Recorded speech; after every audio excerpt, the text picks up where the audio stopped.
જ્યારે પણ આપણે સુવર્ણયુગ શબ્દ સાંભળીએ તો મનમાં તરત શું આવે? કદાચ સોનાના ઢગલા કે પછી મોટી મોટી સેનાઓ, બરાબર? પણ સાચો સુવર્ણયુગ આનાથી કંઈક વિશેષ હોય છે.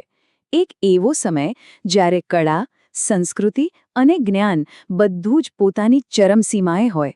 તો ચાલો આજે આપણે ગુજરાતના આવા જ એક ગૌરવશાળી સમયમાં ડૂબકી મારીએ, સોલંકી વંશના શાસનકાળમાં. તો સવાલ એ જ છે કે કોઈપણ યુગ સુવર્ણ બને છે કેવી રીતે? શું ખાલી યુદ્ધો જીતવાથી? કે પછી એના ભવ્ય બાંધકામ, એની આર્થિક સમૃદ્ધિ અને જ્ઞાનના વિકાસથી? ચાલો આ સવાલને મનમાં રાખીને જ આગળ વધીએ અને આખી વાતને સમજીએ. તો ચાલો ટાઈમલાઈન સેટ કરી લઈએ. આપણે વાત કરી રહ્યા છીએ લગભગ 10મી સદીથી લઈને 13મી સદી સુધીના સમયની, એટલે કે લગભગ 300 વર્ષનો ગાળો. અને આ બધી જ ગતિવિધિઓનું કેન્દ્ર કયું હતું? ઉત્તર ગુજરાતનું એ ભવ્ય શહેર અણહિલવાડ પાટણ.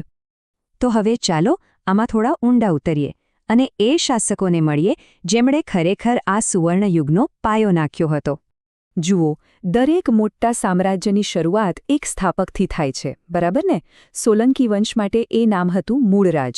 એમણે ચાવડા વંશને હટાવીને પાટણમાં પોતાની સત્તા સ્થાપી અને પછી તરત જ એક એવું કામ શરૂ કરાવ્યું જે એમની દૂરંદેશી અને એમની મહત્વાકાંક્ષાનો જીવતો જાગતો પુરાવો હતો: સિદ્ધપુરનો એ ભવ્યથી ભવ્ય રુદ્રમહાલય. મૂળરાજે તો પાયો નાખી દીધો. હવે એમના પછી વાર્તામાં એન્ટ્રી થાય છે ભીમદેવ પ્રથમની. એમને બાણાવળી ભીમ તરીકે પણ ઓળખવામાં આવે છે. એમનું શાસન એ તો કસોટી અને સર્જન, આ બંનેનું એકદમ અનોખું મિશ્રણ હતું. ભીમદેવના શાસનકાળમાં સૌથી મોટી કસોટી આવી: મહમૂદ ગઝનવીનું આક્રમણ. એણે પ્રસિદ્ધ સોમનાથ મંદિરને લૂંટ્યું. આ એક બહુ મોટો આઘાત હતો આખા ગુજરાત માટે. પણ સાચી તાકાત તો સંકટ પછી દેખાય છે, ખરું ને? ગઝનવીના ગયા પછી ભીમદેવે હાર ન માની. એમણે તરત જ સોમનાથ મંદિરનું પુનઃનિર્માણ શરૂ કરાવ્યું અને આ વખતે લાકડાનું નહીં પણ પથ્થરનું ભવ્ય મંદિર બનાવડાવ્યું. આને કહેવાય ખરી તાકાત. પણ ભીમદેવનો યુગ ખાલી સંકટનો જ નહોતો, એ તો ભવ્ય સર્જનનો પણ હતો. અને આ સર્જનમાં એમના પત્ની રાણી ઉદયમતીનું યોગદાન તો અમૂલ્ય છે. એમણે પાટણમાં બનાવડાવી રાણકી વાવ. અને આ કોઈ સામાન્ય વાવ નથી હો. જરા કલ્પના તો કરો, જમીનની અંદર 7 માળનો શિલ્પકળાથી છલોછલ એક મહેલ. આજે તો યુનેસ્કો પણ એને વર્લ્ડ હેરિટેજ સાઇટનો દરજ્જો આપી ચૂક્યું છે. અને આ સર્જનની ધારા અટકી નહીં, એ તો વહેતી જ રહી. પુષ્પાવતી નદીના કિનારે ભીમદેવના શાસનકાળમાં ગુજરાતનું બીજું એક ગૌરવ બન્યું: મોઢેરાનું સૂર્યમંદિર. એની કોતરણી, એની વૈજ્ઞાનિક ડિઝાઇન, આજે પણ ત્યાં જઈએ તો બસ જોતા જ રહી જઈએ છીએ. ખબર છે ભીમદેવના શાસનની સાચી મહાનતા શું હતી? કે એમણે બીજાઓને પણ મહાન કાર્યો કરવા માટે પ્રેરણા આપી. એમના જ એક મંત્રી વિમલ શાહે આબુ પર્વત પર જાણે કે આરસ પહાણમાંથી કવિતા કોતરી હોય એવું વિમલવસઈ મંદિર બનાવડાવ્યું. આજ તો સાબિતી છે કે એ યુગમાં સર્જનાત્મકતા ફક્ત રાજાના દરબાર પૂરતી સીમિત નહોતી, એ તો આખા સમાજમાં વહેતી હતી. તો પાયો તો મજબૂત નંખાઈ ચૂક્યો હતો.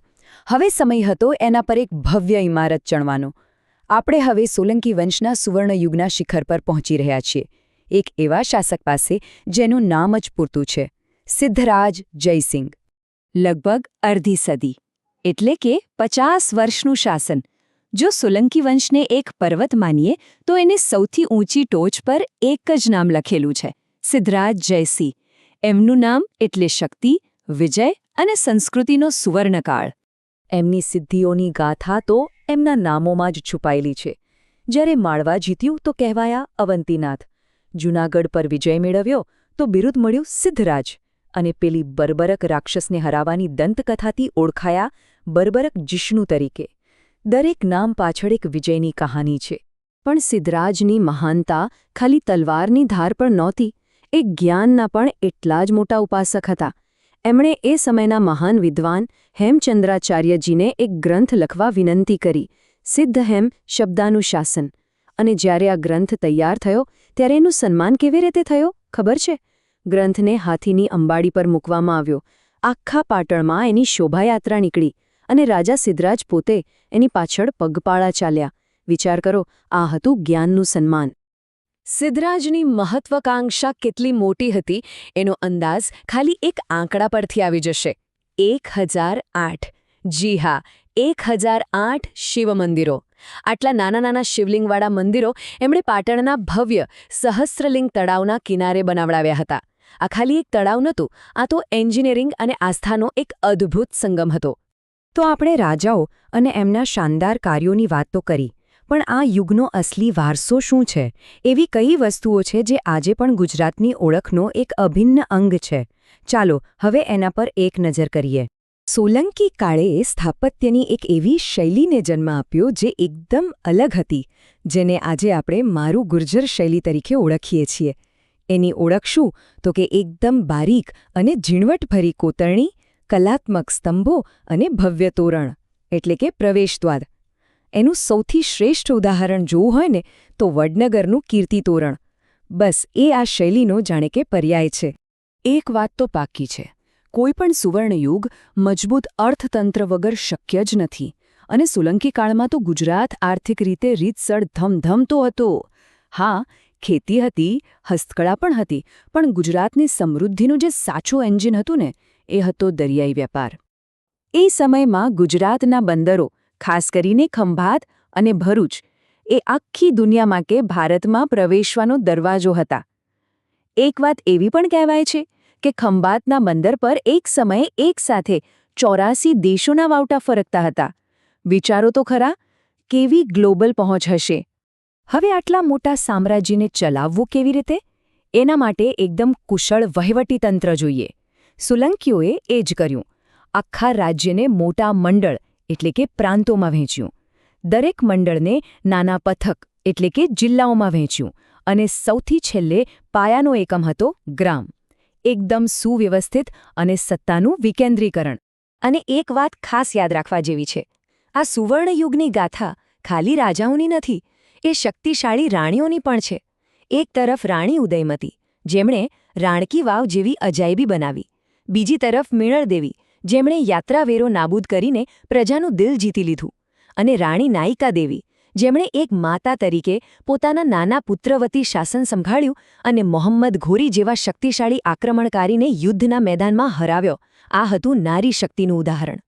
ધાર્મિક રીતે જોઈએ તો આ સમયગાળો શૈવ ધર્મ અને જૈન ધર્મના સુંદર સહઅસ્તિત્વનો હતો.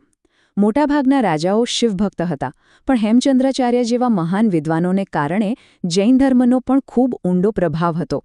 અને એટલું જ નહીં, સિદ્ધરાજ જેવા શાસકોએ તો ખંભાતમાં મસ્જિદ બનાવવા માટે પણ આર્થિક મદદ કરી હતી. આ બતાવે છે કે એ સમયમાં ધાર્મિક સહિષ્ણુતા પણ હતી. તો ચાલો હવે આપણે આપણા મૂળ સવાલ પર પાછા આવીએ કે ખરેખર સુવર્ણયુગ એટલે શું?